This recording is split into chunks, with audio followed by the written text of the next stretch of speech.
All right. Hello, everybody. Just give me a few minutes of your time. You know, I'm Mr. Thomas, your school counselor, and I want to take this minute to speak to you, fifth grade students, about the word image and what it means. Anybody here know what that word means? Have you ever heard of image? Yes. You have? Picture. A picture, something like a picture. Anybody else? Anybody else? Yes. Photograph. Good. All those words are similar. Let me talk about it, what I'm talking about. An image is an outward reflection of your character. The way you look on the outside is a reflection of your image. If I come in here with a do-rag on, you guys will probably think, oh, Mr. Thomas is thugging it out today. If I come in here with a suit and a necktie on, my image says, oh, Mr. Thomas is about some business. He's standing on business today. It's clean in here, right? So, with that being in mind, that's funny. With that being in mind, check it out. Your image is an outward reflection of your character. So listen to this. It's important to cultivate a positive personal image in every area of your life. You know what that means? To cultivate means to create. It means to dig up, to make up, to come up with, to work on it. So you want to cultivate your image. Right now in the fifth grade, you are actively cultivating your image every single day. Whoever you want to become, whoever you want to be, you can work on it right now. So, your image is a visual representation of who you are. Before people ever know your name, ever know anything, your age, your name, guess what? The first they're gonna look at you. They're gonna see your head from toe. Do you have your shoes tied up? Are your clothes wrinkled? Are your clothes pressed? Is your hair combed? Is your hair look like you got it straight up left straight up out the home? Did you brush? Do you have your image is the first thing people's gonna see when they see you. And your attitude, emotions, and habits reflect your personal image. The way you carry yourself. I can walk in here with a frown and you can automatically say, oh, it looks like what? Looks like I'm what? It looks like I'm mad. I can walk in here with a smile and automatically you say, it looks like he's happy. So your image is your attitude, emotions, and your habits that reflect your personal image, which also is an outward reflection of your character. Check it out, your character. That's who you are. It's not on a video game all the time. Your character is really who you are. Okay? Your reputation is who people say you are.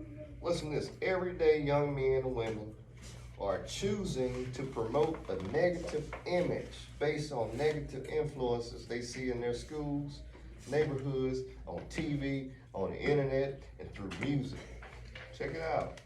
As a result, these images influence, there are internal struggles within the minds of the young men and women when it comes to their personal image. Young men and young women often want to project a positive image, check it out, but they feel pressured into portraying a negative one instead. How many of you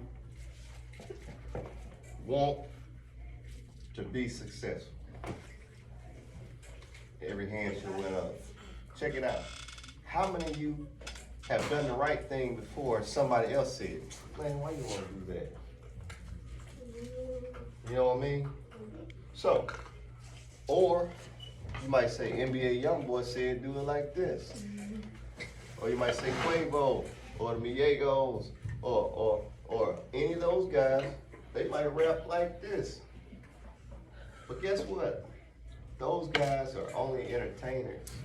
They actually not gonna walk you to class every day. They're not gonna, their children probably won't even go to school where y'all go.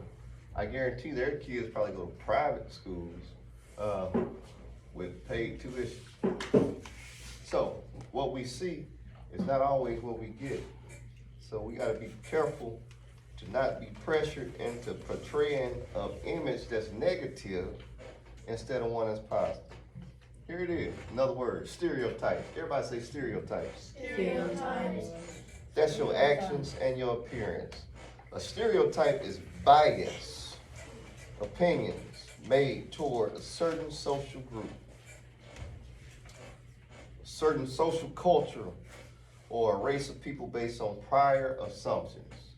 If I see 4 or 5 black guys over here dressed in all black, hey, I'm gonna get kind of alarmed. I'm gonna say, what are they doing? Okay, that's a stereotype. They might just be over there reading books in the library, but however, I'm gonna say, oh my God, every time I see that on TV, or I see that in public, something bad happens. Okay? That's a stereotype. Right? So, whether you like it or not, people will judge you based on your appearance and your behavior. I saw a Christmas Carol group. They were walking around. They looked like they was some rappers. They walking around knocking on people's door. And the lady opened the door. She quickly shut the door because there were 4 or 5 people out there dressed like rappers. But her husband had sent those guys to her home to sing Christmas carols. But when they started singing, their voices were amazing. So it literally blew her away with the talent and the skill, but their outer appearance made them first be alarmed, because what people see is what they first go off of, your image. And you can get stereotyped based on your appearance and your behavior. Okay, you will also be stereotyped based on how you present yourself. If you dress and carry yourself like a troublemaker, people will think of you and treat you like a troublemaker. What's a troublemaker? Yes. A bad doer. A mad doer? A bad doer. A bad doer. Yeah. A troublemaker. Many times young men and young women become frustrated because they are profiled based on their outward appearance. In most cases, stereotypes hold true. I'll say it again. In most cases, your first mind about a stereotype of a person holds true, which is why it's important to separate yourself from those who draw negative attention. Okay? If I see some people out here just huddled up, boxing on something, you need to separate. Number one, you need to separate because cameras are watching. And if you are a part of this group on the camera,